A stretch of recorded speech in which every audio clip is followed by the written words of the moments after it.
I want to play you a clip. This is from an Israeli who used to head the Shin Bet. Now, the Shin Bet is basically the equivalent of the FBI in quote-unquote Israel. And it's a very short clip. Listen to what he has to say. I see them as terrorists and as Jewish messianics. They represent only a small minority within the Israeli society, but they get their power because of our coalition system. But can I just check something? Are you calling the Minister for National Security and the Minister for Finance in Israel, are you calling them terrorists? Of course, they are. Fight against Israel in order to achieve my liberty. How would you fight? How dirty? I will do everything in order to achieve my liberty, and that's it. How powerful are Ben-Gvir and Smotrich, and what do you think of them? I see them as terrorists and as Jewish messianics. They represent only a small minority within the Israeli society, but they get their power because of... So you understand what he said? He asked them, if you were Palestinian, and what would you do?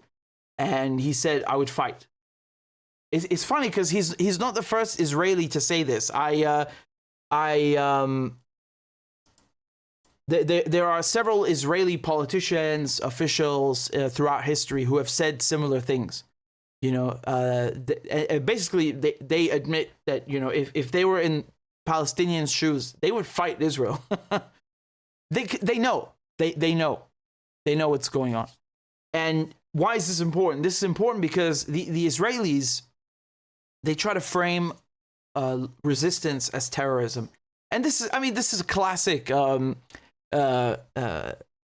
It's a classic problem, right? When you're talking about any period of history, the state doesn't like resistance, so or the occupier doesn't like resistance, so they call it terrorism. Okay, but we're looking at this, objectively, right? The Israelis are occupiers. They, by definition of international law, they are literally occupiers.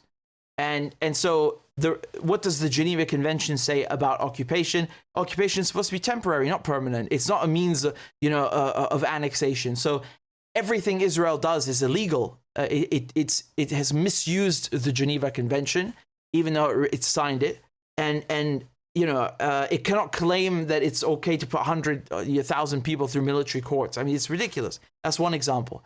So over time, Israel has no justification for any of its behavior. And the resistance itself, the act of resistance, is justified by international law. It's legal under international law.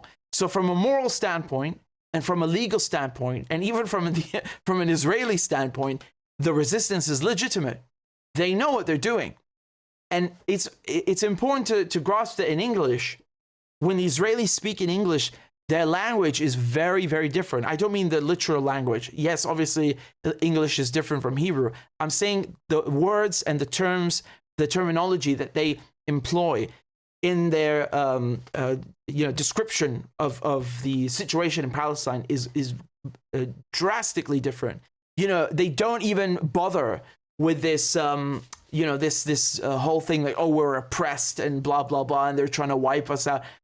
They only say this to Europeans because Europeans tried to wipe Jews out 1 million times, right? But you can't take what Europeans did and then dump that on the Palestinians. That's ridiculous. So they don't even bother saying this stuff in Hebrew because they know it's bullshit. This is an entirely different situation. And same thing towards in Arabic, because they have their propaganda in Arabic. Do you think they even bother saying, oh, you're anti-Semitic? This is not even a thing, right? Which shows you how rubbish it is when they use that term against someone. It's all about occupation. The Israelis know they're occupiers, and I don't need this man's clip or this man's interview in order to explain the situation to you. You understand. But nevertheless, it's interesting when you hear Israelis say these things. Another example that comes to mind is Golda Meir, who used to be she's the only Israeli female prime minister in history. She's also, just like every other Israeli prime minister, from Eastern Europe, from Russia. not from Palestine. And she says, she said herself once that she's a Palestinian, and her, what was it, her ID card or her birth certificate, something like that, it had Palestine written on it. Okay, because she's basically she's one of those Israelis whose parents. So I mean, right now you have Israelis who were born in Palestine, but their parents came from Russia, or their grandparents came from Russia, or they came from Russia. But it's that's mostly the case, and it's the case for every Israeli prime minister, like every single one, without question. From Netanyahu all the way back to Ben Gurion, they are all from Russia, from Ukraine. When I say Russia, I mean the former Russian Empire. Could be Poland, could be Ukraine, doesn't matter. And when it comes to Israelis themselves now, I mean, again, they're colonizers, so they come from all over the place. Some of them maybe from Morocco, from Ukraine, whatever. It doesn't matter. The point is they're colonizers. So this is a very, very legitimate resistance. We all know this. And they want to demonize Hamas and all this stuff, but again, before Hamas, was Israel behaving like this? Yes, that's why you had resistance. And I'll just remind you, many of the pioneers of the resistance were Christian. Christian Arabs, they have played always a very, very big role in shaping politics, in music, in media. To this day, actually, a lot of journalists, a lot of people in media, and just look at, for example, Syria. Like the political system in Syria was created by a Christian, right? So I'm talking about like the Ba'ath Party. Also, if you look at if we go back to talk about Palestine, about the armed resistance, for example, George Habash, who is freedom fighter, is a Christian, right? So they want to try and frame it like, it's because they use Islamophobia a lot they know this works with Western audiences, so they try to frame it like as if, and they're doing it now. They're saying Hamas or ISIS. What the fuck does that even mean? That's, it's like saying cheese is oranges. What? These things have nothing, literally nothing to do with each other at all. Nothing. They just say it. It's like, yeah, cheese is orange. I mean, maybe cheddar cheese, but I'm talking about the fruit and not the color. So anyway, it's complete, utter gibberish.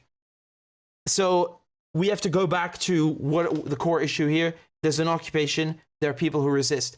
Some of them are Christian. Some of them are Muslim. Some of them are, it could be secular. Some of them might be Jewish. Doesn't matter. It's a legitimate resistance. Always remember that. Even when it's armed, okay? Even when it's armed. The fact that it's unarmed or armed is irrelevant. I mean, armed resistance is also protected by international law. So the Israelis really have no excuse. They can scream terrorism all they like. Remember also when we talk about Iraq, for example, when Iraq was invaded in 2003, you don't think the resistance there is legitimate? Of course it is. Of course. You have every right, to attack British troops and American troops. They're fucking invaders. They have no business being in this country, So you have to be very, very clear and direct with this. Don't beat around the bush. Yes, it's resistance. Fuck you. Get out of the country if you don't like it. Period. There's no middle ground here, or negotiation, or pussyfooting, or beating around the bush. No, out.